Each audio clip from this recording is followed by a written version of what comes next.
Alors, vous êtes prêts? On continue. Donc, page 242, exercice 3. Observe le parallélépipède rectangle ci-dessous et réponds aux différentes questions. Alors, la première question est, quel est le sommet qui est caché?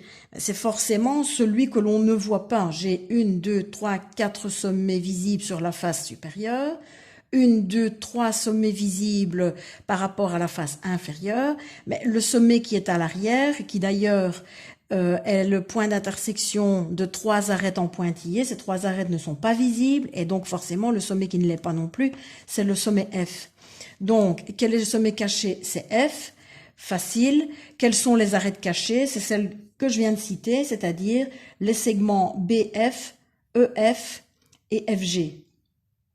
Peu importe l'ordre dans lequel on les cite. L'amplitude de l'angle de AEH, en réalité, AEH, donc cet angle-ci, dans la réalité, c'est bien un parallélépipède rectangle. Ne pas hésiter, pourquoi pas, à prendre une boîte d'allumettes, un paquet de sucre à la maison pour pouvoir, une boîte de mouchoirs, une boîte de Kleenex, facile. C'est tout léger, du moins vous pouvez manipuler sans aucun problème. N'hésitez pas, il ne faut pas hésiter, c'est beaucoup plus facile pour faire des exercices. Et donc, la face supérieure est bien un rectangle, les 4 angles d'un rectangle sont droits, donc cet angle-ci, dans la réalité, on le précise, est un angle de 90 degrés. Ensuite, on vous demande quelle est la nature du triangle ADH. ADH. Bon, alors, l'idéal, évidemment, c'est de le représenter.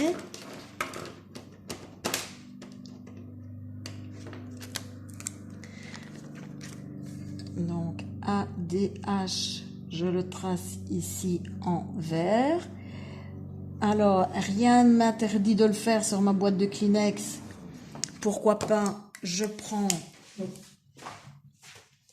une boîte de Kleenex.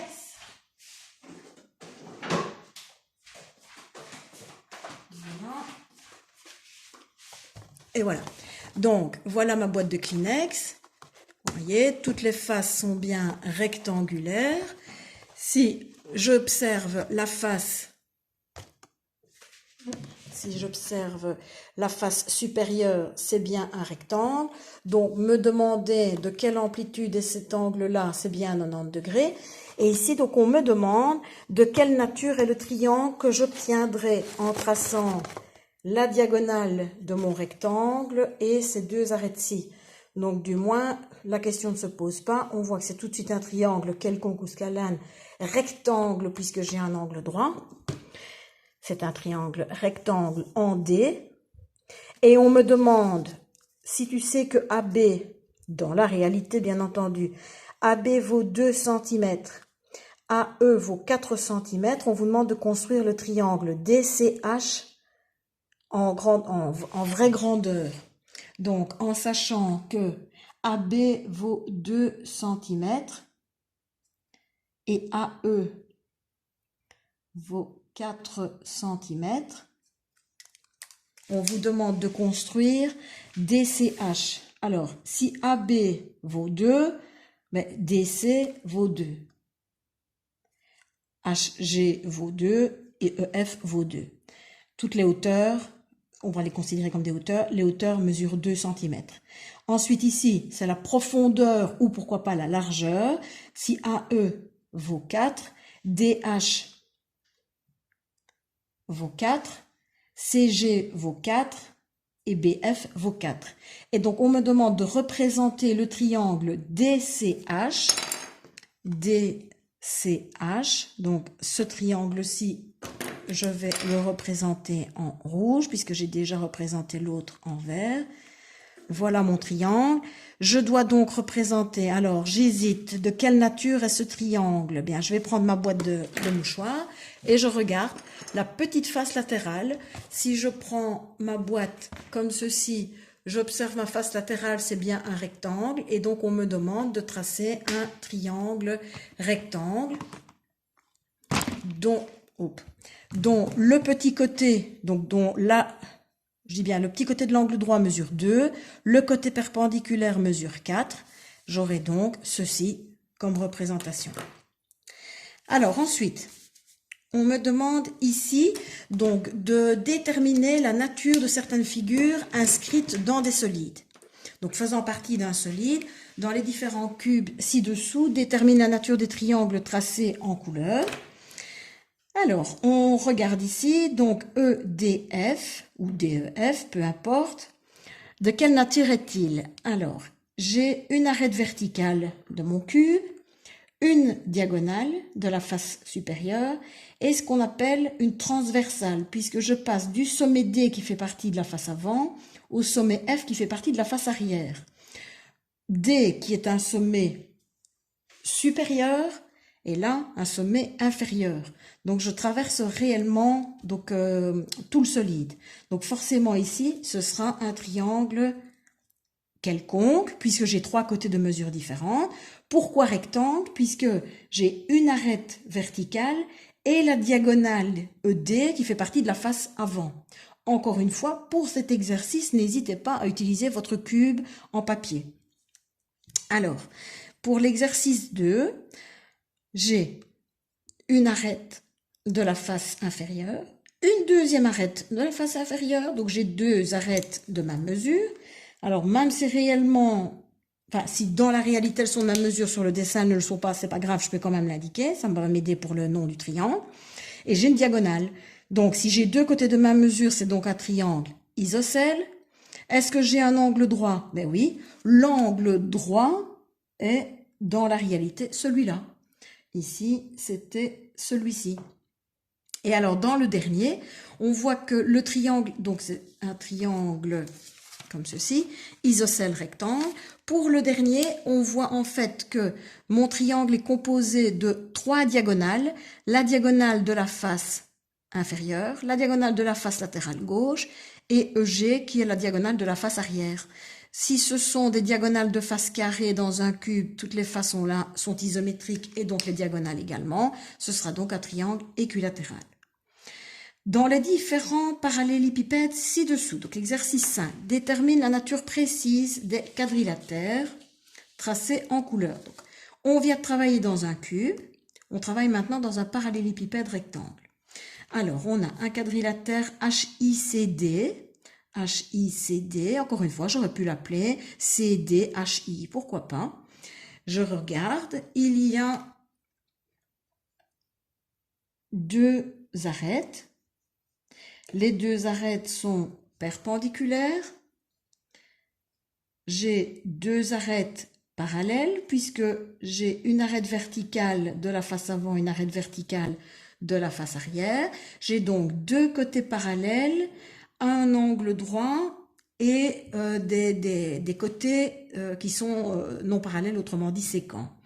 Donc, ce serait plutôt un trapèze. Un trapèze avec un angle droit, c'est donc un trapèze rectangle. Ensuite, ici, je vois que j'ai une figure, donc un quadrilatère de nouveau, mais les mesures sont non-stop reportées.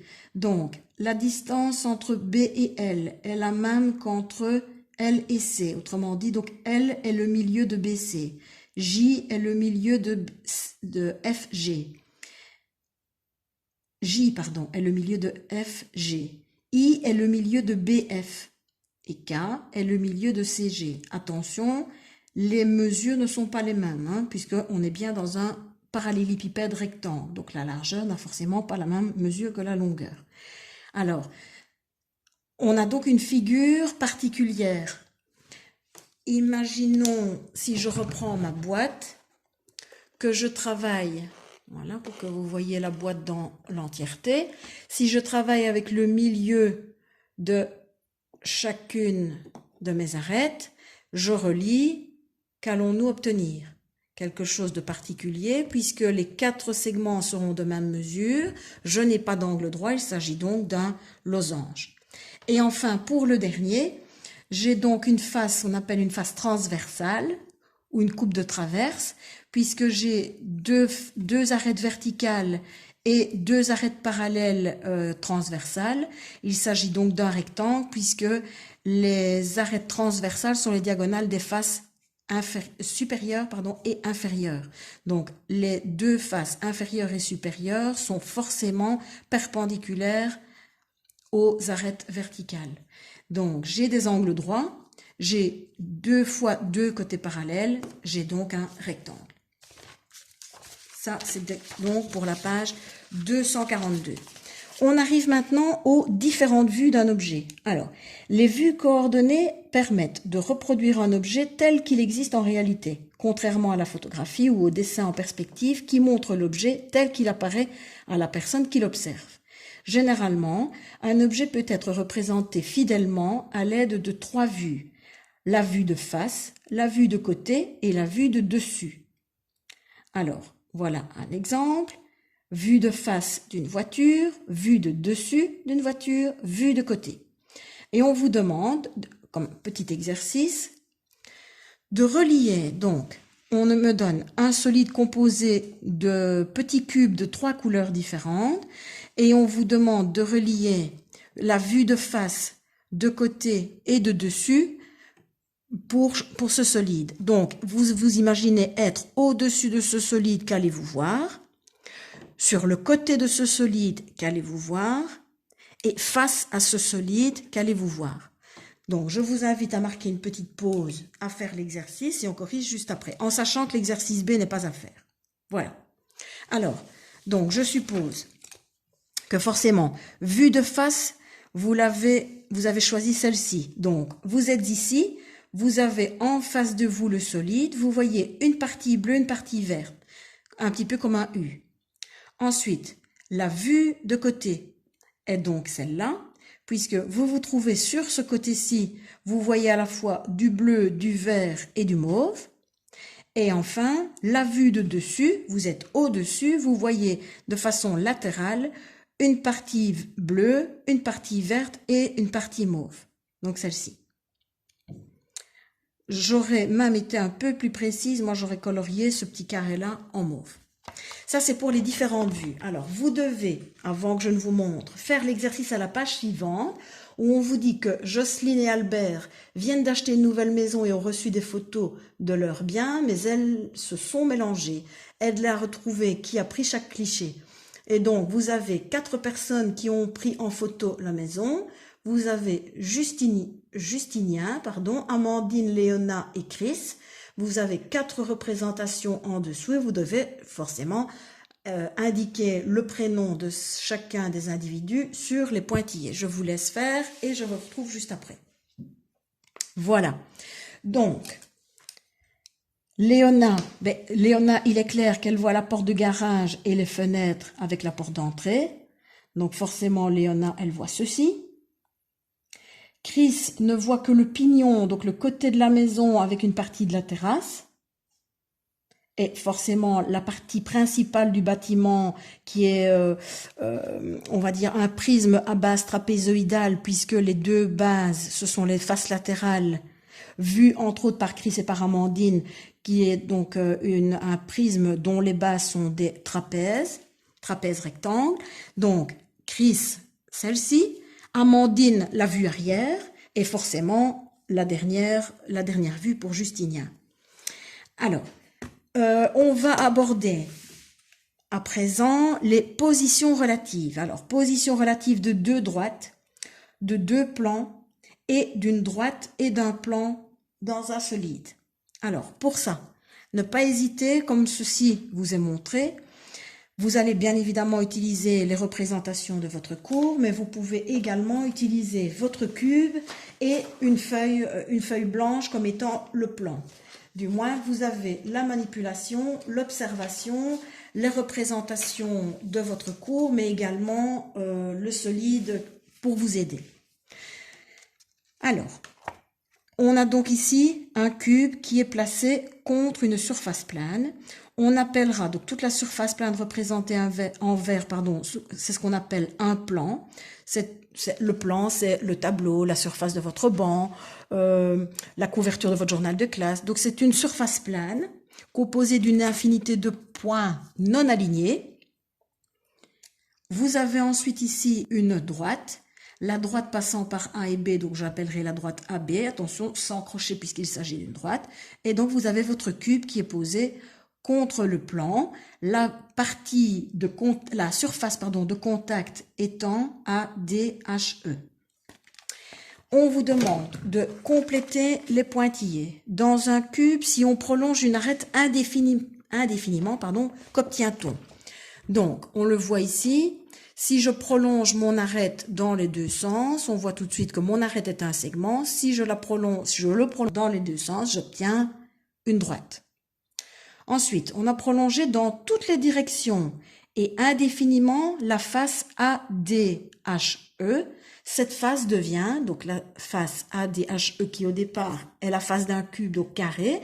Si je la prolonge dans tous les sens et jusqu'à l'infini, j'obtiens ce qu'on a représenté ici en vert, pour quand même le limiter, on n'allait pas colorier toute la feuille, on obtient ce qu'on appelle un plan. Attention, notre petit Amplix nous rappelle, on nomme une face à l'aide de tous ses sommets. Quels sont les plans qui contiennent? Alors, on vous demande le point A. Donc, quels sont tous les plans là-dessus, sur ma représentation, qui contiennent le point A ou le sommet A? Donc, tous les plans, j'ai la face avant, la face sur laquelle le cube est posé sur le plan, et j'ai la face inférieure. Donc, j'ai donc 3 faces tracées à partir du point A. ADC, c'est la face inférieure. ABC, c'est toujours la face inférieure. ADH, c'est la face sur laquelle le cube est posé. AEH, même chose. AEH,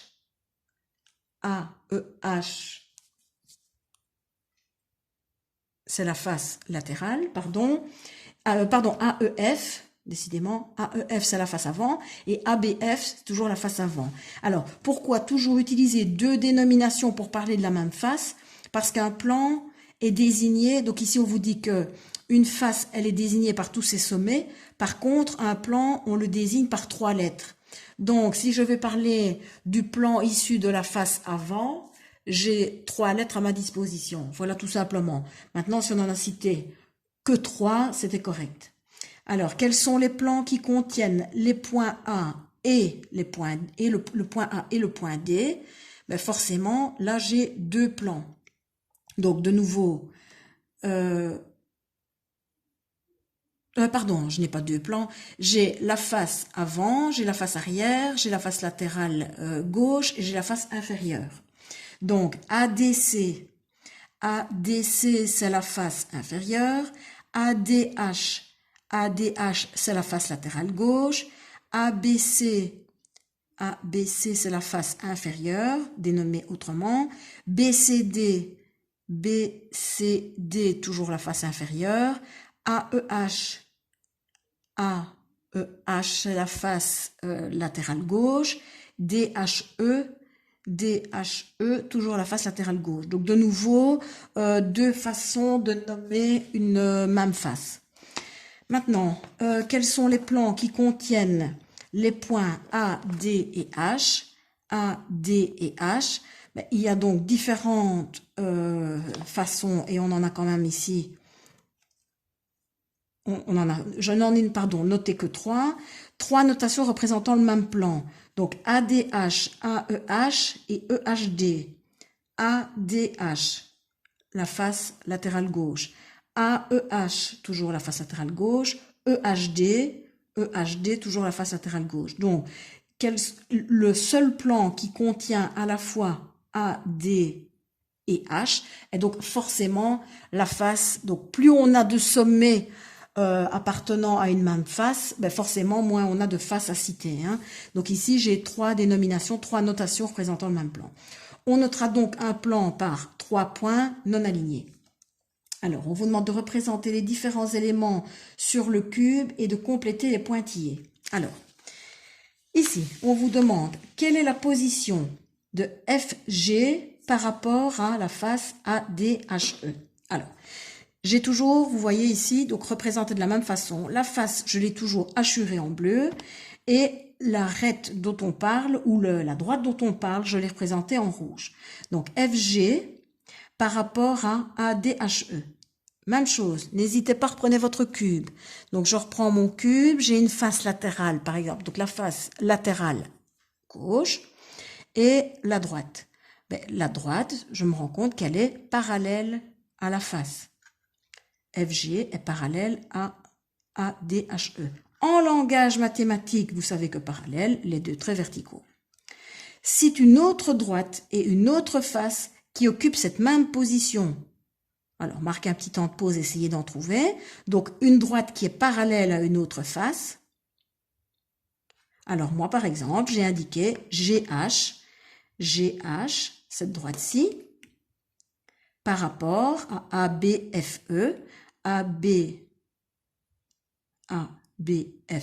qui est la face avant. Donc, une arête de la face arrière, une arête horizontale de la face arrière est forcément parallèle à la face avant de mon solide. Deuxième cas. Donc ici, on avait une droite parallèle à un plan. Deuxième cas, quelle est la position de AB par rapport à la face ADHE? AB par rapport à ADHE. Alors ici, dans le premier cas, FG, ADHE, rien de commun. AB et ADHE, je vois qu'on a quand même le sommet A qui est commun. Donc ce ne sera déjà pas parallèle. Ça, c'est une chose. Donc je remarque, voilà AB, voilà la représentation. Mais AB coupe la face. Si je prolonge la face, je vous rappelle, c'est un plan, donc la droite vient couper le plan. De quelle manière? Prenez votre cube, regardez bien, on a une arête inférieure de la face avant avec la face latérale gauche. L'arête est donc perpendiculaire. Perpendiculaire, vous savez, le T majuscule à l'envers pour la notation. Vous devez en trouver une autre. Je vous laisse chercher. Voilà celle que j'ai trouvée, que j'ai enseignée. BC par rapport à DCGH. DCGH, autrement dit, la face arrière. Donc, l'arête qui se trouve ici, par rapport à la face arrière, est bien une arête perpendiculaire. Je continue. On vous demandait de représenter la droite AH et la face latérale gauche. Là, je vois que la droite fait partie du plan. Donc, elle est incluse. AH est incluse à la face. Incluse, ça se note par la lettre C, comme un C majuscule. Ça ressemble à appartient, mais on utilise le symbole est inclus quand il s'agit d'un petit ensemble par rapport à un plus grand, puisque la droite est un ensemble de points et que le plan est un ensemble infini également de points, mais plus important que la droite. Donc la droite est incluse dans le plan. On vous demande d'en trouver une autre par rapport à un autre plan. Moi, j'ai indiqué FG, donc cette arête-ci, par rapport à BCGF. BCGF. Elle fait bien partie. On n'est pas obligé de travailler avec une arête oblique. On pouvait tout simplement choisir une arête qui délimite la face. Alors, dans le dernier cas, on travaille avec la droite GD et toujours la face latérale gauche. Alors ici, je vois que l'arête finira par traverser le plan, mais elle n'est ni parallèle ni perpendiculaire, donc elle n'est pas parallèle, elle n'est pas perpendiculaire, elle est donc sécante, puisqu'elle ne forme pas un angle droit. Donc elle est sécante, elle perce la face, et donc sécante, vous savez, les deux traits parallèles. Je me rends compte que, j'espère que ça a été clair quand même, je me rends compte que j'étais un petit peu bas, que la caméra n'était pas très bien placée. Je suis désolée.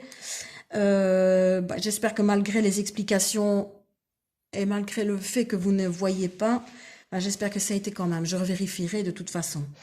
Et donc dans le dernier cas, une autre droite sécante, même chose, chercher une droite sécante à une face. Moi, personnellement, j'ai pris EC. Donc, EC, c'est celle qui traverse mon cube de la face du sommet supérieur de la face avant au sommet inférieur droit de la face arrière. Donc, la droite EC par rapport à BCGF, donc autrement dit, la face latérale droite. Voilà. Alors, on passe maintenant à des exercices d'application. À la page suivante, on vous propose donc un solide. Alors, moi, j'aimerais bien c'est que vous réfléchissiez et que vous vous disiez, tiens, ici, donc en solide, est-ce que toutes les faces sont planes? Oui, c'est donc un polyèdre. Ensuite, de quelle sorte de polyèdre s'agit-il? Est-ce qu'il s'agit d'un prisme, d'une pyramide ou d'un autre cas? Bon, c'est pas un autre cas. Est-ce que j'arrive à déterminer deux faces parallèles et superposables? Je vous laisse observer. Oui, la face avant et la face arrière. Alors, je ne sais pas leur donner un nom, mais donc c'est un polygone à 1, 2, 3, 4, 5, 6 côtés. La face avant et la face arrière sont donc deux polygones superposables et parallèles. Il s'agit donc d'un prisme droit. Et on vous demande de compléter les phrases. On vous demande de dire ce qu'il en est des plans GHI et JGF. GHI, autrement dit ce plan-là, et JGF. JGF, ces deux-là. Donc, que peut-on dire de celui-là par rapport à celui-là? Bon, si on ne m'indique pas qu'il y a un angle droit, je pars du principe qu'ils sont sécants. Alors, je vais m'arrêter ici pour les exercices et je reprendrai plus tard.